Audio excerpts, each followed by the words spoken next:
Goku, how long have we been here? This story begins sometime after the cataclysmic battle that took place on the frozen continent, where the fusion Gogeta had to appear to stop the uncontrolled fury of the legendary Saiyan after Chi saved Broly's life with a wish from the Dragon Balls, sending him back to planet Vampa. Things seemed to calm down. However, for Son Goku, that encounter was not just another fight. He had found someone of his own race, someone who had no evil in his heart, but possessed a power so vast and savage, Goku, true to his nature, could not leave Broly rotting on that hostile planet. So, using teleportation, Goku began to visit Vampa. At first, his visits were short. He brought Capsule Corp containers with real food, drinking water, warm clothes, and materials so that Chi and Limo could build a proper shelter. But as the weeks passed, those charity visits transformed into something more. They became intensive training sessions. Goku and Broly connected in a way that Vegeta could never achieve with Kakarot. Broly saw in Goku a brotherly figure, someone who was not afraid of him, someone who could withstand his blows. Goku was fascinated. Every time they fought, Broly learned faster. His evolution was monstrous. One day, after a particularly hard training session, Goku looked at the desolate landscape of Vampa and shook his head. He told Broly that this was no place to live. He told him that on Earth, there were massive places, mountains where no human dared to go. He proposed to Broly, Chi and Limo that they move to Earth in secret, and so it was. Goku settled them in a remote region of the Palo Mountains, far from civilization and also far from his own home. For Goku, this was a dream come true. He had his best sparring partner only seconds away. He would wake up before dawn, teleport to Broly, train all day, eat roasted giant beasts together over a fire, and keep fighting until the moon came out. But this happiness for Goku was a misfortune for his family. In his house, silence reigned. Chi spent her days alone. Goku was no longer there to work the land. Goku would arrive late at night, dirty and tired, only to sleep and leave again before the sun rose. Chi tried to talk to him, to ask for money, to ask for time, but Goku always had his mind on his next fight with Broly. She was sitting at the table with a cold dinner, waiting for a husband who never arrived. Sadness turned into a cold, calculating fury. Chi felt that this savage named Broly had stolen her family. Determined to end this, she took her flying car and traveled to West City, straight to Capsule Corp. Upon arrival, she found Bulma in the lab. Chi didn't beat around the bush. Through tears of rage, she told her everything. She said that beast was a bad influence, and that sooner or later, something bad would happen. Bulma listened to her friend with concern. She had her own fears as well. Vegeta had been very tense lately. The Prince of the Saiyans felt the tremors in the earth every time Goku and Broly clashed fists in the distance. Vegeta had confessed to Bulma in private that Broly was a ticking time bomb. He told her that legendary power was not something that could be controlled forever. Vegeta feared that one day, during a training session, Broly would lose his mind and being so close to the cities would destroy the planet before anyone could stop him. That night, Vegeta joined the conversation between Chi and Bulma. The atmosphere turned dark. They were no longer talking about separating Goku from his friend. They were talking about survival. That insect shouldn't exist. His power is unstable. If Kakarot keeps pushing him, one day he will blow up and kill us all. We cannot allow him to remain on Earth. Chi, blinded by resentment, asked if there was any way to send him far away where he could never return. It was then that Bulma, with her brilliant but sometimes dangerous mind, proposed the ultimate plan, a plan to eliminate the threat without having to fight, the hyperbolic time chamber. I've been studying its dimensional structure. I can create a device that blocks the exit magnetically from the outside. If we can get Broly to go in, we can lock him up. That's not enough. If we lock him up, Kakarot will find a way to get him out, or Broly will scream the dimension apart like Majin Buu did. That's why we will use the Dragon Balls. We will make a wish to alter the temporal flow of the room. We will make time run so fast inside that it becomes an immediate death sentence. We will ask that one day out here be 1,000,000 years in there. Chi covered her mouth, understanding the plan. They wanted to get Broly in, close the door, and wait a few minutes. He would die of old age, alone and forgotten. And when they opened the door, they would only find dust. The plan was accepted. It was cruel, yes, but they convinced themselves it was necessary to save Earth and to get the old Goku back. They prepared everything for the next day. Bulma manufactured the magnetic seal. Vegeta took care of gathering the Dragon Balls they had stored. All that was left was to trick Broly. The following morning, they waited for Goku to leave, as he always did. Broly, Chi-Lai, and Lemmo came out to greet her. Bulma told them she had an incredible surprise. She lied, telling them she had built a special training room at Kami's Lookout, a magical place designed to help Broly control his rage forever, so he would never again have to fear hurting his friends. Broly, who deep down lived with the terror of losing control again and hurting Chi-Lai, listened to this with hope. He looked at Chi-Lai, who nodded, trusting Vegeta's wife. Broly agreed to go. However, this is where fate played its cruelest card. Goku had not gone to train far away that morning. Goku had woken up very early, before dawn, with an idea in his head. He wanted to try a new form of meditation he had seen Whis do, but he needed absolute silence, a place where the sound of the wind and animals wouldn't distract him. He didn't want to wake Broly or Chi-Chi, so in secret, Goku teleported to Kami's Lookout at 4 in the morning. Upon arriving, he greeted Mr. Popo and Dende, who were sweeping. Goku, with his typical innocent smile, asked Dende for a favor. "Hey Dende, can you let me use the time chamber for a little bit? I just want to meditate for a few hours. But don't tell anyone I'm here, okay? I want it to be a secret so I can surprise Broly later with my new technique." Dende, who adored Goku and knew nothing of Vegeta and Bulma's dark plans, happily agreed. "Sure, Goku, go on in. I won't tell anyone." Goku entered the room, closed the door, and walked miles into the white void, sitting down to meditate and lowering his ki to the minimum to concentrate. Hours later, Vegeta and Bulma arrived with Broly in a ship. Chi-Chi was also there, wanting to make sure her problem vanished. Dende came out to meet them. Seeing Vegeta and Broly, Dende got nervous. He thought, wow, Goku told me not to say anything, but they must be looking for him to train together. Dende decided to stay quiet, respecting the promise he made to Goku, believing it was all a normal training session.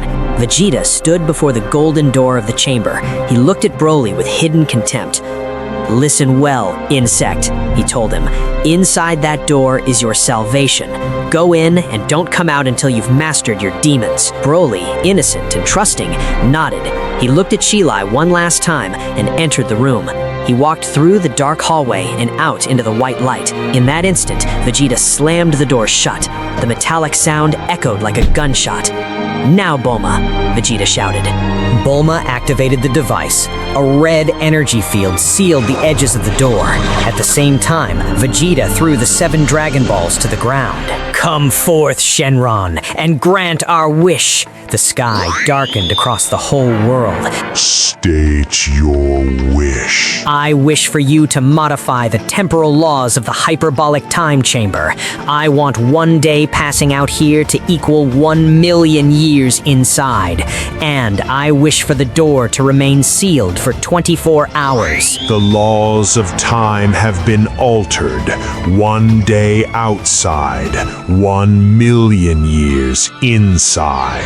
As soon as the dragon said that, Vegeta raised his hand, charged a Big Bang energy attack, and with a sadistic smile of satisfaction, fired at the physical entrance of the room.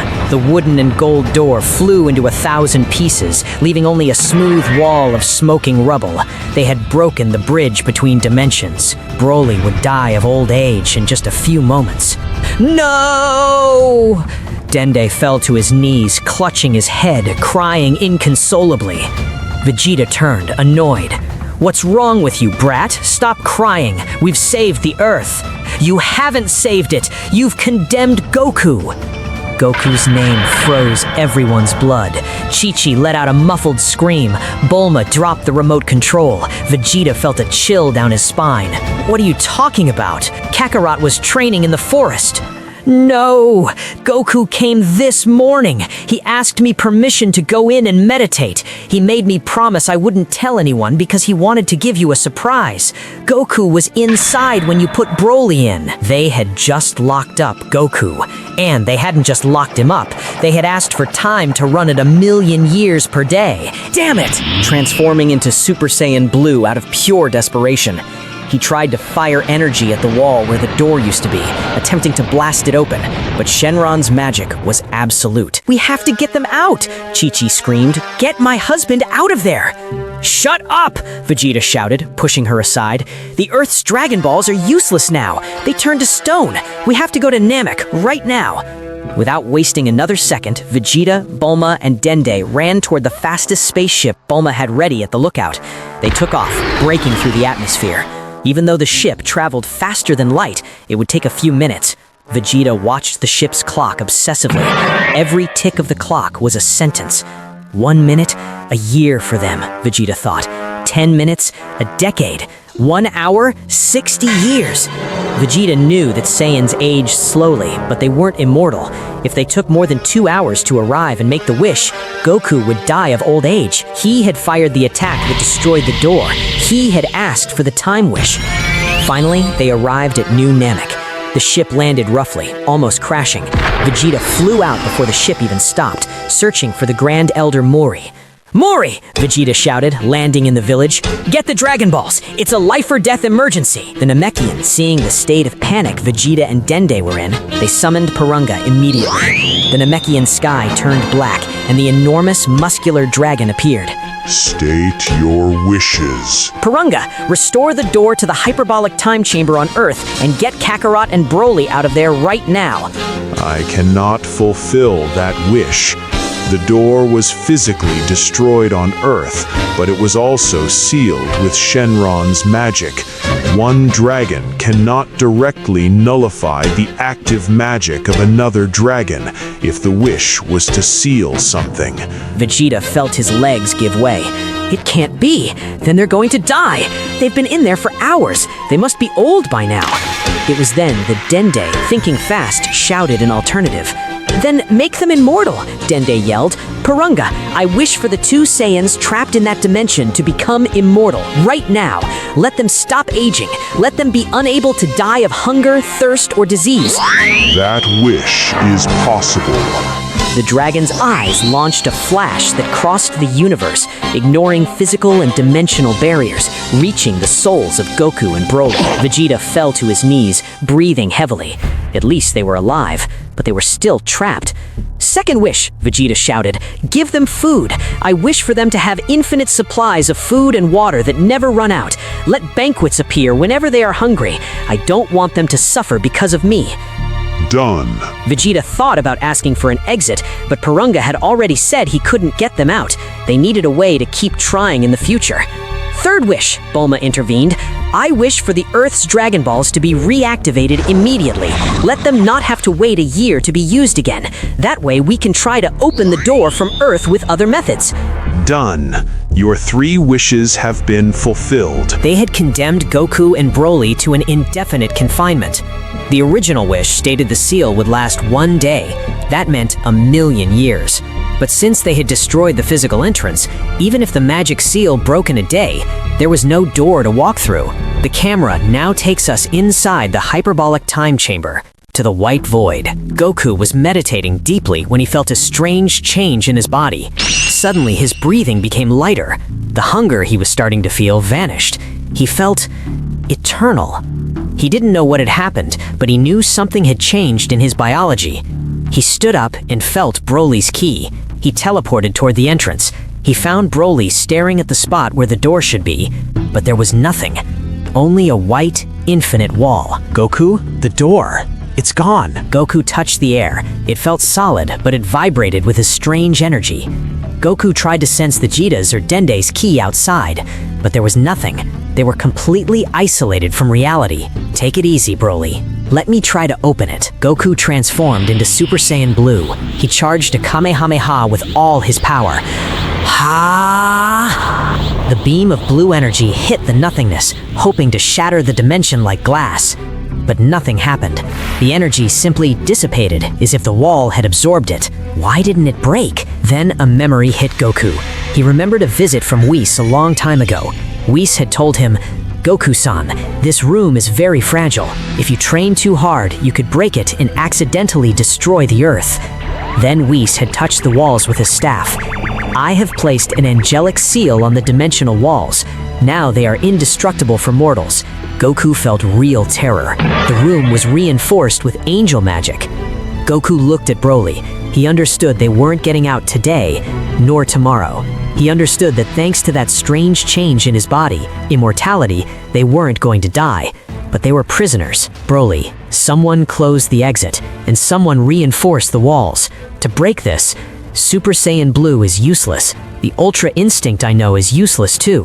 Goku looked toward the white infinity that stretched forever. To get out of here, we're going to have to surpass the gods. We're going to have to surpass the angels. We have to reach a power that no one has ever seen before. And it seems we have a long, long time to do it. In a place forgotten by time and space, an ancient prison was shattering. Red eyes opened in the darkness. They were not human eyes, nor dragon eyes. They were the eyes of an ancient beast, a being that had been erased from divine records for its cruelty and forbidden power. His name was Chopac. His appearance was deceiving to any unsuspecting mortal.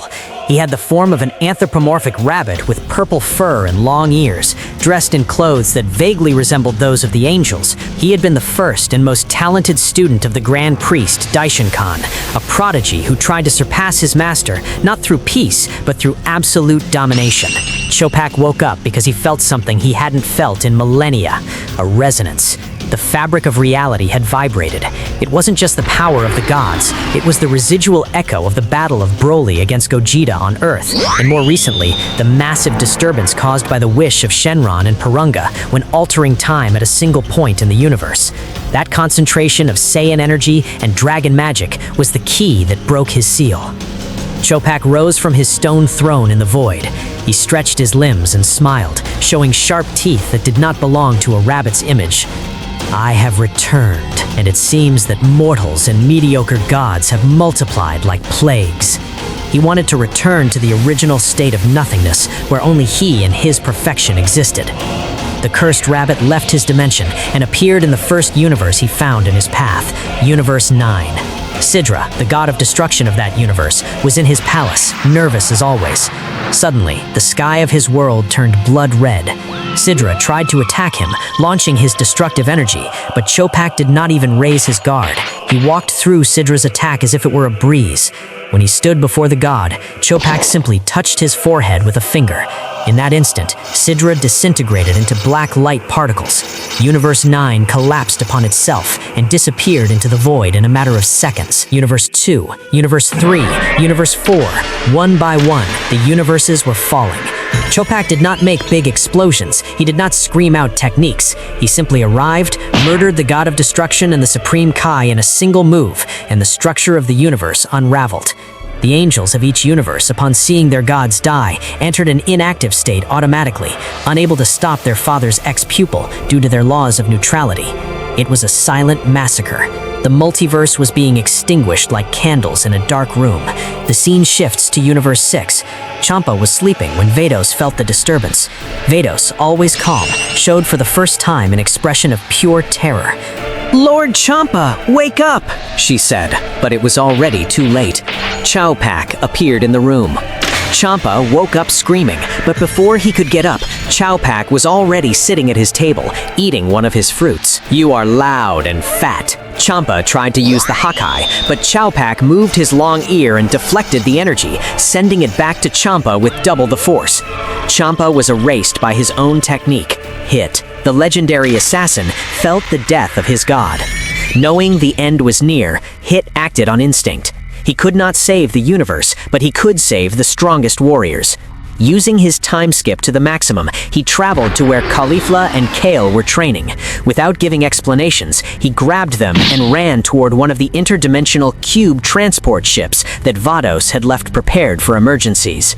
Get in, Hit shouted, pushing the confused Saiyans. What's happening, Hit? Caulifla asked, frightened to see the stoic assassin breaking a cold sweat. The universe is dying. Something is erasing it. We have to go to Universe 7. It is the only hope. Just as the cube ship entered hyperspace, they saw through the window how the planet Sadala and the stars of Universe 6 were being extinguished and turning into cosmic dust. Meanwhile, on Earth, in Universe 7, 35 hours had passed since they locked up Goku and Broly. Vegeta was at Capsule Corporation, trying to train in the gravity chamber, but he could not concentrate. Guilt and a sensation of imminent danger would not leave him in peace. Suddenly, an alert sounded on Bulma's radars. A ship of unknown origin had entered the atmosphere and was heading directly toward them. Vegeta went out to the garden, ready to fight, thinking that perhaps it was Frieza or some remnant of Broly's army. The cube ship landed heavily in the garden, smoking. The hatch opened, and Hit, Caulifla, and Kale emerged. They were injured, dirty, and their eyes were filled with the terror. "What are you doing here?" Vegeta asked. "Are you coming here to look for a fight?" Hit fell to his knees. There is no fight, Vegeta. There is nothing. Universe 6 no longer exists. Universe 7 Z-Fighters stood petrified. "What do you mean it doesn't exist?" Vegeta asked. Caulifla, who was normally arrogant and loud, was trembling, hugging Kale. It disappeared. Everything turned black. Lord Champa died in a second. We saw how the stars went out. It's not just the 6th. On the journey here, we passed through the coordinates of the other universes. The 11th, 2nd, 9th, they are all a void. There is nothing. Someone is destroying the entire multiverse.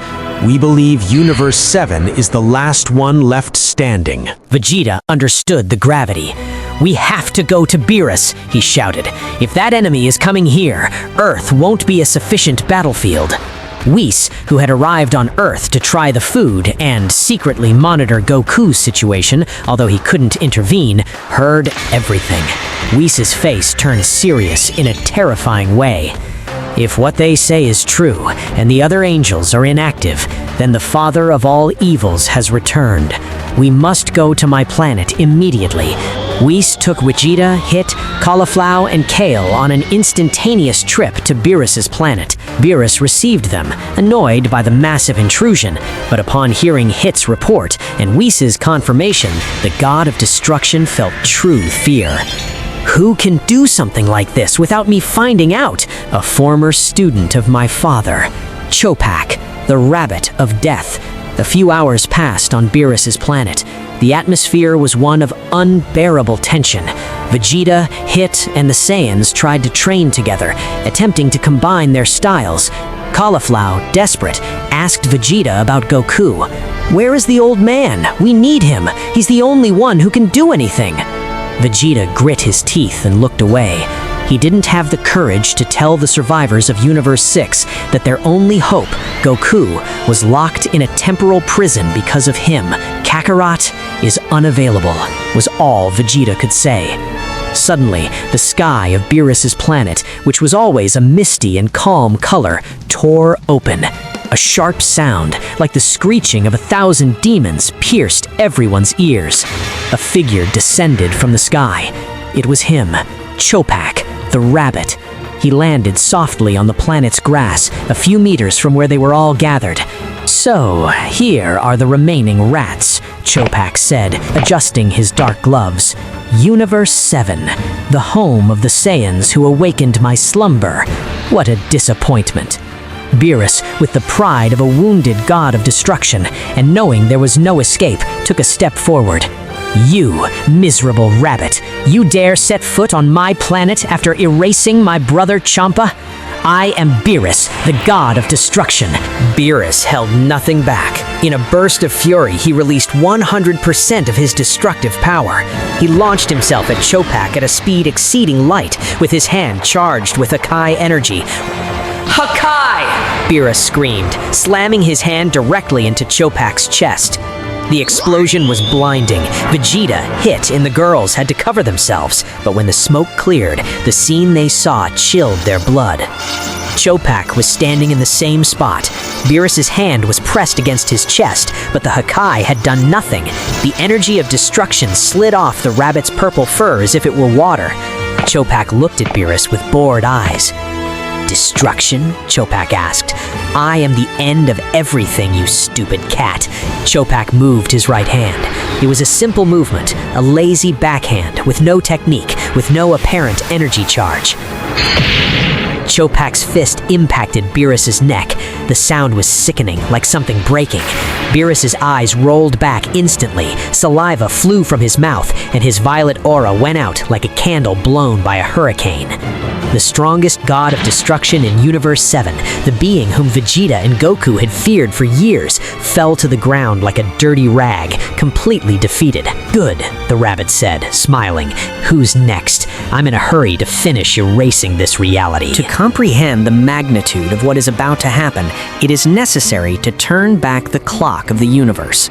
We must travel to the past, exactly 5 hours before the rabbit Chopac set foot on Beerus's planet. Inside the hyperbolic time chamber, a nightmare that defied all logic was unfolding. Time inside had become a liquid and thick torture. We find ourselves in the middle of a battle. But it was not a training session, it was a massacre.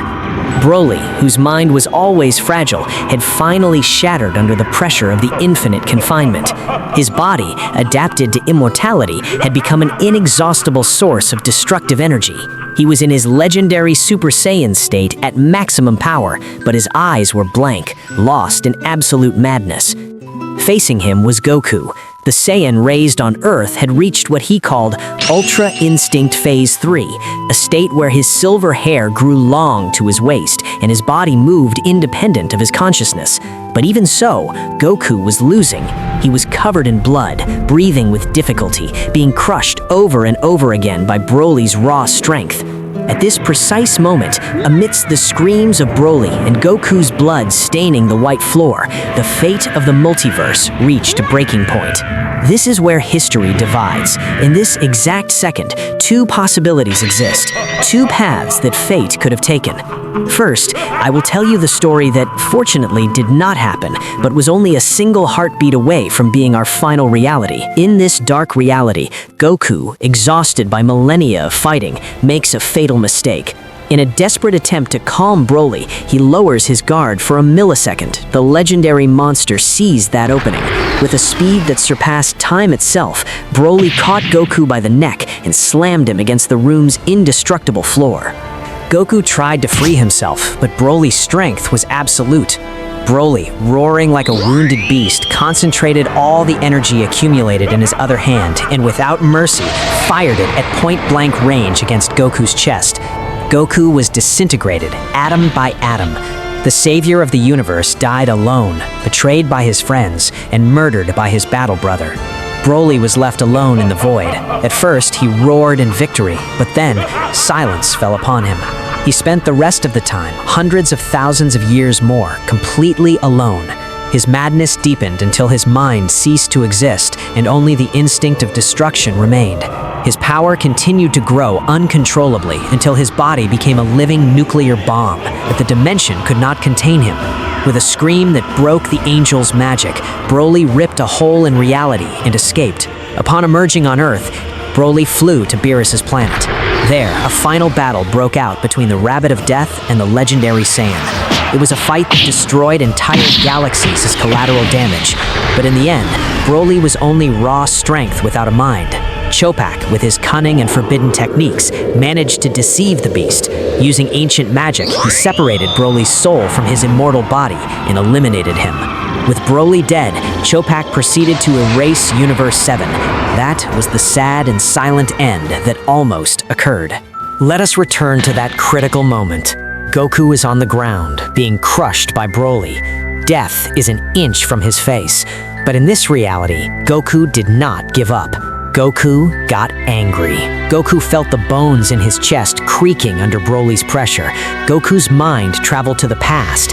He remembered Bulma's fake smile. He remembered Vegeta's cold gaze as he closed the door. He remembered Chi-Chi complaining. He understood that all this suffering of a million years was not an accident. It was a plan. They had discarded him like trash. That thought ignited a spark in Goku's soul that Ultra Instinct had always suppressed: rage. But it was not an uncontrolled rage like Broly's. He needed something more. He needed his Saiyan nature. Goku screamed. His heart began to beat with a violence that made the air tremble. The silver and tranquil aura of Ultra Instinct began to convulse. Suddenly, sparks of green electricity began to sprout from Goku's body. He was mixing the perfect divine technique with the legendary and infinite energy he had absorbed from fighting Broly for so long. Goku's hair, long and silver, began to glow and change its tone. It turned a deep and crystalline emerald green.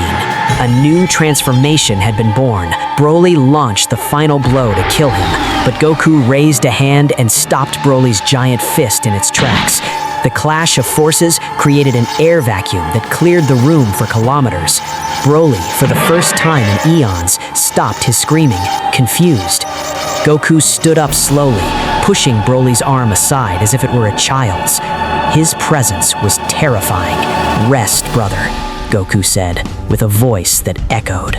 Without giving him time to react, Goku unleashed a scream that distorted space. His fist was enveloped in that emerald aura and struck Broly in the stomach. Goku spun and delivered a kick to the back of the neck that sent Broly to sleep, deactivating his legendary transformation and leaving him in his base state. Goku remained standing, panting. The power running through his veins was too intense. He felt his immortal body was going to explode. He looked toward where the door used to be. He knew Whis' barrier was still there, invisible and indestructible. "I have to get out. Now." Goku joined his hands in the Kamehameha position. "Kaioken multiplied by 20!" Goku shouted. A blood-red aura covered the green energy. The power was such that the white dimension began to crack on its own. Goku launched the attack, the energy being hit the invisible wall. At first, it seemed nothing would happen, but Goku pushed harder, screaming with fury. The angelic barrier creaked. A small black crack appeared in the nothingness. Goku screamed, forcing every cell of his being. The crack grew slightly larger, barely the size of a person, an unstable and violent portal connecting to Earth. Goku deactivated his aura all at once, nearly fainting from the effort, but he forced himself to move. He ran toward Broly. "Here we go," Goku shouted, and jumped into the darkness of the rift. They were shot out on the other side, rolling violently across the cold tiles of Kami's lookout. The portal closed behind them with an explosion that shook the temple. The silence of the Earth's night received them, the fresh air, the sound of crickets. They were back. Dende, who was crying in a corner of the temple praying for a miracle, he ran toward them and saw two figures lying on the ground. He almost didn't recognize them. Their clothes were ancient rags, their hair was long and dirty, and they had the thick beards of castaways. "Goku? Mr. Goku?" Dende asked with fear. Goku stood up slowly, shaking off the dust. His gaze was different. He no longer had that innocent spark. He had the look of someone who had seen too much. "Dende, how much time passed out here?" A day and a half, about 35 hours, Dende responded, trembling. Goku let out a dry, bitter laugh. For them, it had been nearly 2 million years. "Give me the senzu beans." Dende obeyed quickly. Goku ate a bean, feeling his energy return, and shoved another into Broly's mouth. Broly woke up coughing, confused, looking for a fight, until he saw the starry sky of Earth and understood that the nightmare was over. "We're out." Dende quickly explained the current situation. He told him that Vegeta and Bulma had betrayed them to kill them, that they destroyed the door, that they had to ask for immortality to save them, and now a rabbit had arrived and was destroying the universe. Goku listened to everything without changing his expression. His face was stone. "I see," Goku said. "So Vegeta sold us out, and now that someone's stronger than him, he's probably on the ground begging for help." He put 2 fingers to his forehead and searched for the key in the universe. What he felt made his blood boil again. He felt Vegeta's key flickering, about to go out. He felt the weakened Saiyans of Universe 6, and the worst part, he felt Beerus' key disappear completely. "Beerus is dead," Goku said curtly. Broly stood up, clenching his fists. "Let's go kill him, Kakarot." "No," putting a hand on Broly's chest. "You stay here. Your mind is still fragile after what happened in there. Rest. I will clean up the trash that Vegeta couldn't." Goku concentrated on Chopac's key. "Hold on tight. I'm going to use instant transmission." The scene shifts to Beerus' planet. It was a graveyard. The beautiful planet was in ruins, with burnt trees and giant craters. Goku appeared in the middle of the smoke. He saw Beerus' lifeless body lying face down. He saw Whis trapped in a red energy prison, unable to move. He saw Hit and the Saiyan girls unconscious among the rocks. And in the center of it all, he saw Vegeta. The Saiyan prince, the traitor, was lying at Chopac's feet. He was missing an arm. His armor was turned to dust. Chopac, the white rabbit, was clean, without a scratch, lifting his foot to crush Vegeta's skull and end this. How boring, Chopac was saying. I thought the Saiyans would put up more of a fight, but then Chopac stopped. He felt something, a pressure. It wasn't a normal ki. He turned his head and saw Goku. Goku walked slowly towards them. His long black hair moved with the wind. His beard gave him a savage appearance. His eyes were fixed on the rabbit. He passed by Vegeta's side without even looking at him. Vegeta, with his one remaining eye open, saw Goku's boots pass by. Kakarot! Goku stopped. He didn't look at him. He only said in a voice cold as ice, "Shut up, traitor. I didn't come for you. I came because this is my universe." The rabbit smiled, amused. Well, another one appeared. Are you the famous Goku? You look dirty. Do you think you can do what your god of destruction couldn't?